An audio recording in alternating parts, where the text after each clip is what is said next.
আমি একোৱে গম নাপাওঁ মানে কি আমি সদায় 3:30 বজাত মৰ্ণিং ৱাকলৈ যাওঁ মই 3:30 বজাত সাৰ পালোঁ সাৰ পাই পেলাই মই ভাবিছোঁ এই এতিয়া যিজন মামা কথা কৈ গৈছে তেওঁ মামীয়ে আমাক সদায় 3টা বজাত ফোন কৰে ৰাতিপুৱা মৰ্ণিং ৱাকলৈ যাবলৈ তাৰ মই ভাবিছোঁ তেওঁ ফোন কৰিছে উঠিলোঁ উঠি পেলাই ফোন নাম্বাৰটো চাই দেখিলোঁ এওঁলোকৰ ঘৰ ল'ৰাটোৱে ফোন কৰিছে তাৰপৰা বোলে খুৰী আহকচোন বোলে মই বোলো ক'লৈ যাম মই এতিয়া গাড়ী এখন শুই থাকোঁতে অহা গম পালোঁ মই কাণ পাতিছে যে ইমান ৰাতি ট্ৰেক্টৰ হাল বাবলৈও নাই ক'ৰ পৰা আহিলে তাৰপৰা আমাৰ এইজন ককাইদেউ বেমাৰ হৈ থাকে মই ভাবিলোঁ কেনেবাকৈ বেমাৰ হৈ আছে নেকি গাড়ী আহিছে নেকি গুৱাহাটী গৈ থাকে যে তাৰপৰা তেনেকৈ কৰি পেলাই উঠিবলৈ ল'লোঁ উঠি পেলাই তেওঁ কৈছে বোলে আহকচোন বোবাইদাৰ ঘৰত কিবা এটা হৈ আছে হপায় মই বোলো কিবা এটা হৈছে মানে কি হ'ল বোবাইদাৰ ঘৰত কাৰোবাক বোলে কাটি পেলালে হপায় বোলে কোন জানো বোলে বোবাইদাই হপায় বোলে মই বোলো তহঁতি ক'ত আছ এতিয়া ইয়াতে আছোঁ পুলিচৰ গাড়ী পালেহি বোলে তাৰপৰা পুলিচৰ গাড়ী পাইছেহি বুলি কোৱাৰ পিছত আহিছোঁ আৰু হয় তেওঁ কাটি পেলালে খালি আমাৰ লগত যোগাযোগ আছিলে যদিও তাৰমানে এনেকুৱাখিনিত আমাৰ ধৰি লওক আমাৰো এখন ঘৰ আছে আমি ৰাতি ঘৰত থাকোঁ দিনত কেতিয়াবা আহিলে কৰিলে সোমাওঁ মাতে আহোঁ খালি অন্য সিহঁতক কি কাজিয়া কি কথা কিহৰ কাৰণে হৈছে সেইখিনি কথা আমি একো গম নাপাওঁ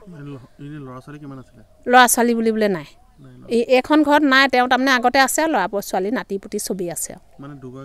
দুগৰাকী বিয়া পতা এগৰাকী সৰু সৰুগৰাকীয়ে কাটিলে সেয়াই কথা আমাৰ ঘটনাটো এতিয়া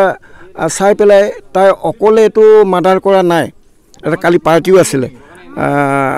পাৰ্টি থাকোঁতে তাই মানে পিঠিত মানে কেইবাটাও ঘাপ আছে 8-9টামান ঘাপ আছে আৰু এই ডিঙিটো আছে ওপৰ চাইডে আৰু চোলাটো মানে একো ক্ষয় ক্ষতি হোৱা নাই কটা কৰা দাগ নাই পাছত মাৰি কৰি পেলাই তাৰ চোলাটো পাছত মানে হেৰি কৰি থৈ পিন্ধাই থৈ গৈছে এতিয়া পুলিচ অহাৰ পাছত দেখিছোঁ তাৰপিছত তাই কাপোৰ কানি খুলি থৈ গৈছে পুলিচে এইবিলাক মানে চাদৰ মেখেলা চেখেলা তেজ লগা এইবিলাক মানে চিজ কৰি লৈ গৈছে আৰু তাই ইয়াৰ পৰা আৰু তাত মানে থানাত মানে পুলিচে কোৱা মতে থানাত মানে কৈছে কি যে মই দৰৱ খাই আহিছোঁ বুলি কোৱাৰ কাৰণে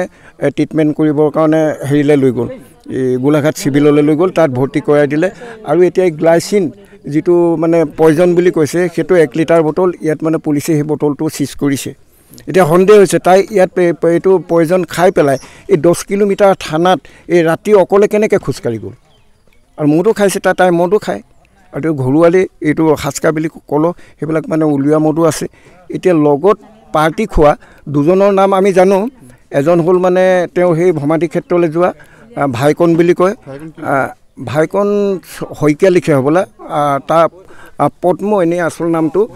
পদ্ম শইকীয়া আৰু তেখেতৰ পৰিবাৰ আহিছিলে বুলি আমি জানো কিন্তু সেইজন আজি ৰাতিপুৱা আহিছিলে আহি কিন্তু ইয়াত নোসোমালে এইফালে মানে বাহিৰে তেওঁ গুচি গ'ল তেওঁক আমি সুধিবৰ কাৰণে আগদিন তুমি যে আছিলা পাৰ্টি খাইছিলা সুধিবৰ কাৰণে বুলি বিচাৰিছিলোঁ কিন্তু মানুহজন কি কাৰণে আহি পেলাই ইয়াত নোসোমাই পেলাই এই ধাননি পথাৰেদি এনেকৈ গুচি গ'ল মানে চুপচাপ কৰি পেলাই